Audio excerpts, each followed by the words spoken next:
Hey folks, this is Stratman Mark, and this video is about why and how I pulled off my first do-it-yourself guitar nut replacement right here with my Bic pen pointer. Now, I had replaced nuts before on this guitar. I've been playing this guitar since, 2010, and I've done a number of nut replacements, but having been a total novice at replacing a nut, I was doing some things wrong. First of all, after the first nut wore out on this guitar, I just bought another nut and installed it in the nut slot, and away I went. I thought I was done, but I was having a lot of tuning problems, and that's how I eventually learned that.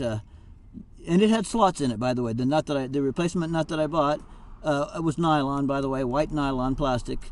It had pre-cut slots, so I thought all you had to do was, pull out the old one. And by the way I knew that it had to be replaced was that in the old nylon plastic nuts, the strings had cut down into the slots.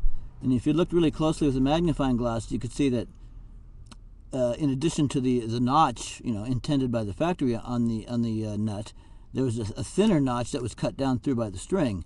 And what would happen is that the string would be done in that thin notch that it had cut, and it would bind in that notch. It would be really hard, if not impossible, to hold a good tune, because you would, if you bent a note, for example, you'd pull the string sharp, and then in normal cases you'd release the string and it would go back to being the natural note, not sharp or flat. But when you've got that string binding in the nut for any reason, including because it's cut its way down into your nylon nut, well then when you bend a string and release it, it won't return to original pitch. It'll stick, and you'll have your strings getting stuck sharp. You can have your strings getting stuck being sharp, too high.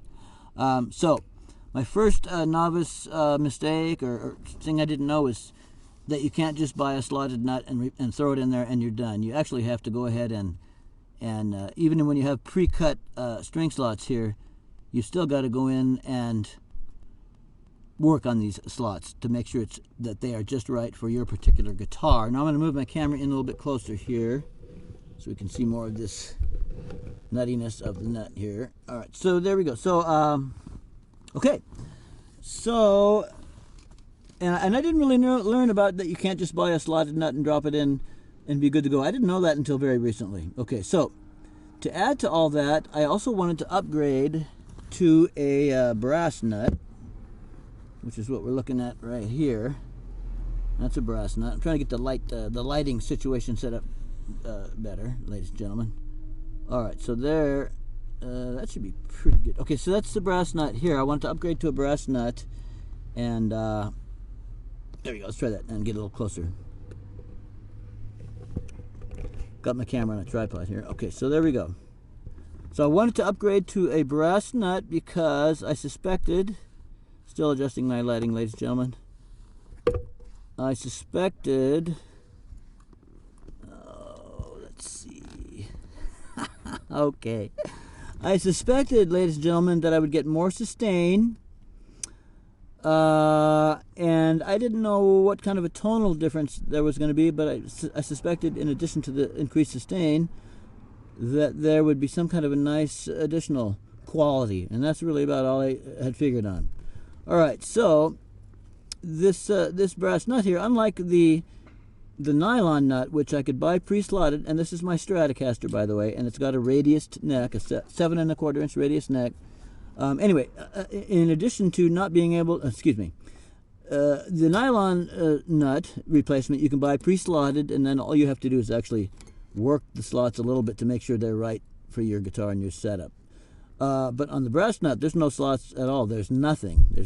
No slots at all. So the first thing I did was, and this was a little tiny bit wider, and a little tiny, wider meaning front to back, front to back, and also a little bit taller, a fair amount taller for sure. Okay, so first thing I did is I slacked my strings and took some pliers, and very, very carefully, starting in the center and then end to end, I would grab the original nut and just kind of rock it back and forth a little bit to loosen it and pull it up one end and then the other end, and pretty soon it would come out pretty easily. Okay, then next thing I did is I tapped this brass nut blank in there with no slots, just flat on the top. I tapped it into place where it should be. You know, I positioned it just right for use after I get the string slots cut. And then what I did is I needed to make sure I maintained my spacing between the strings here. So I went ahead and marked. I just used a Sharpie to mark where each string hit the top of the flat topped nut without slots, so that when I went to mark this, when I went to cut the slots, that Sharpie line would tell me exactly where each slot needed to go in order to keep the string spacing the way it needed to be. Okay, so fine, that's what I did then. Okay, then after that, and of course I'd never done this before, and you know, and I knew there's a lot. I didn't know what the factors were, but I knew there was a lot of factors at play that I'm going to have to get right in order for this job to turn out. And I'm going to be honest with you. This one here is the second nut that I put in, because the first one was a complete failure, and I had to work on this one quite a bit to get it right. Okay, so what I used to so after marking the slot position, you know, where each slot goes with the Sharpie, I then took this file, which happens to be a luthier's file. I bought a little kit online of luthiers, or you know, guitar repair tools, and this is a little file. You can see it's rather narrow, and it's got diamond particles on it. So it's a luthier file meant for working on guitars. So I used this, and I laid it down on top of you know, each mark where my new string notch was to go for each string. Okay, and I went back and forth very carefully, you know, until I cut the notch in here for each of the 6 strings. Okay, yeah, and that's all I did. And I tried to make sure, first of all, I had to be very careful to make sure that I was filing level, that I wasn't leaning too far, filing level and not leaning too far this way or to the back, because I didn't want to lower these. Let's see where the notch and the string meet here. I don't want to, if that gets too low, then you could have some problems. So anyway, so I made each one of these as wide. This happened to be just about the right width, this file. So I made each one all the way. As you can see on the smallest strings, there's some room left over, but we'll talk about that. So I used this file to make the initial slot for each string. I was just first making it, right? And then I would put my strings back on. I would slacken the strings and just kind of pull them off, slacken them up and then pull them off. So I'd slacken them up, pull them off, cut the first notches. Okay, then put the strings back in their slots, tune up to normal pitch, see what would happen, and there were some things that I needed to work on and to solve. One of them was that if this nut is too high, it raises your strings up too high, and then you have to press down so far on your string when fingering that by the time you hit the fret for your fingering, you've pushed the string way sharp. You know, you have to push the string farther than normal because of the height of this in order to hit your fret, and that makes it so that you could tune your guitar with open strings, but when you fret any of them, you've got to go so far to get that note fretted that they're all sharp. You know, and so I had to figure that one out. So that told me that I had to get the depth of each of these. I had to get the depth of each of these string slots just right. If it was too high, then it was going to, you know, make my notes flat when I fingered them. Individual notes or chords. But of course, if it was too low, it was going to buzz and cause all kinds of other problems. So that was my first thing I had to learn how to do. And on the first nut, I went too low on a couple of them. And so I started over and went with this nut here, and I did a much better job. Okay, so I made them all good, and then in addition to doing the filing, you know, in order to cut the slots, I then came back and did some more filing to kind of smooth them, to try to smooth them, and you know, particularly where the string goes into the notch here. I wanted to make that smooth so it wouldn't hang up there, and especially where the string goes through the other end of the notch toward the headstock. that goes down at an angle a fair amount, and on the high E and the B string, there's a big time angle, a downward angle. So I wanted to make sure it wasn't going to hang up on any of these edges here. And on the first nut, that was one of my mistakes. I did too much smoothing and a sort of beveling of these edges here where the string meets the nut, and just screwed it all up. So I came back and did it again, and I didn't actually do any beveling here. What I did is I took some very, very fine grained wet and dry sandpaper, which is this. I wonder if it says on here what kind it is, or what grain or whatever. I took some very fine grained wet, dry sandpaper. It doesn't say. But I took this and I used it to, I folded it up, you know, like this. Can you see, let's see, like, yeah, like that. And I would put the sandpaper in each slot and go back and forth and smooth it. And I could tell when I first started sanding, it felt gritty against the sandpaper. When I got to where it was smooth, it wasn't gritty anymore. It was going smooth and it was making less noise, and that's when I stopped. So with each of these slots here, I went in with the sandpaper to smooth the entire interior portion of each of these slots. Okay, then after that, yeah, that's all I did. And I did a little bit of running the sandpaper at an angle like this on these forward edges here. I used a slight bit of downward angle with the sandpaper to smooth and slightly round this edge here, the leading edge where the string first hits the nut, right? Where the string first hits the nut here, I wanted to smooth and round that leading edge there just a tad, and I also wanted to smooth and round the trailing edge, if you will, of the nut a tad too. So I used the sandpaper to do that. Okay, so then put my strings back into place, so after the trial and error of figuring how deep the slots needed to be so that I would still be able to fret and stay in tune and not have my action too high or too low, high for sharp, unintended sharp happening when you fret, or too low and getting fret buzzing. So I got that all figured out. So I went to play it and everything was fantastic. I played it a lot. Everything was fantastic, but I could not keep the guitar in tune no matter what I did. I couldn't stay in tune for a whole song. I couldn't stay in tune for, just the first, lyrics and lead guitar of a song. I couldn't even stay in tune for the intro of the song. Okay, and every time I'd play part of a song, I play on the street a lot for fun, and I make a fair amount of money doing that. So I'd be playing along, and about the first 20% of the song, I'd be grooving along, and pretty soon the guitar's totally out of tune. Totally out of tune. It's freaking me out. So I go to tune, I stop the song, hook up my tuner, and every one of the strings is sharp.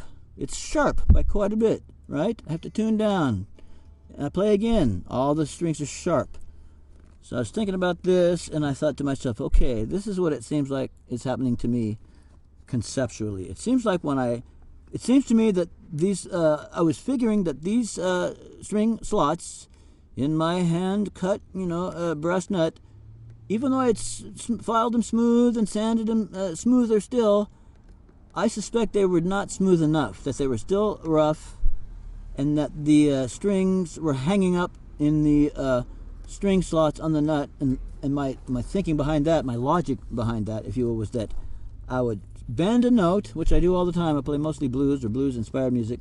So I would bend a note, like a full-step note bend upward, right, in a song, and then I would release the string back down to normal position, and it wouldn't release to normal position because it was hanging up in the slot. So that was what my theory was.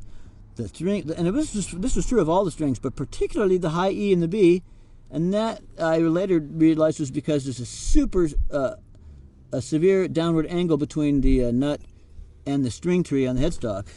Under normal circumstances, there's a severe angle on these two strings between the nut and the string tree, and then later on the tuning post. And since my new brass nut was a little higher off the fretboard, well, that meant this angle is even more severe, right? So my theory was that severe angle and the roughness of the fret slots not being quite fully ready yet was all making it so that it was hanging up. The string would hang up in here and or here. Okay, so what I did then is I went ahead and came back in with my super fine grained sandpaper here, and this time I worked at rounding the nuts. I worked at rounding the slots, like this, down. See, like this, kind of an angle. Like you see what you're seeing. Right now I'm horizontal, perpendicular with the top of the slot, and I would go down. Right, sand kind of like that, and same thing the other way. Sand kind of like this, so that I'm smoothing and rounding each of these. There we go. These slot ends where the string begins that really severe downward curve. So I just really worked it, and I had to be careful not to take away too much brass, because if it gets too low or if the slots get too wide, you get all kinds of problems. So I very, very carefully did everything I could within reason to smooth and round each of these string slots that I'd cut, particularly on the forward and leading, on the leading and trailing edges of the nut, where you had the string, where you had that edge. And before I had did the second smoothing with the sandpaper, that leading and trailing edge were too sharp, right?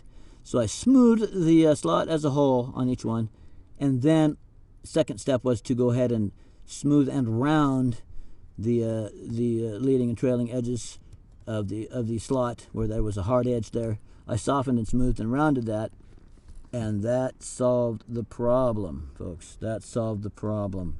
So now she stays in tune fantastic. When I first got the guitar years and years ago, I'd play a whole song, you know, and she would stay in tune so well that when I finished the song and during the song, I wouldn't realize that she wasn't still in great tune. It would turn out she was actually out of tune, but she wasn't far off. She had lost so little of her being in tune that it was minor. It only took a very, very slight adjustment on the tuning pegs to bring each string back in tune. So my point is that once it was right, it would go very little out of tune, even from real hard playing. So now she's back acting like that again. I worked all the bugs out of my nut install, learned a bunch of things, and now I'm as happy as a clam. I love the tone. It's glassy and velvety, but it still sounds like a vintage Strat. Sustain forever. It's great. So there you go. This nut blank cost me $10, and you can find a nice little luthier kit online with a selection of different sizes and types of files and whatnot, and to get you started. So there you go. I pulled it off, and I am so thrilled with the way this guitar plays and sounds now. And yeah, that's it. So that is why and how I went ahead and upgraded to a brass nut. And there you go. This is Stratman Mark signing off. Thanks a lot for Thanks a lot for watching. I appreciate it. Play on, brothers and sisters. Music is the best. All right, bye.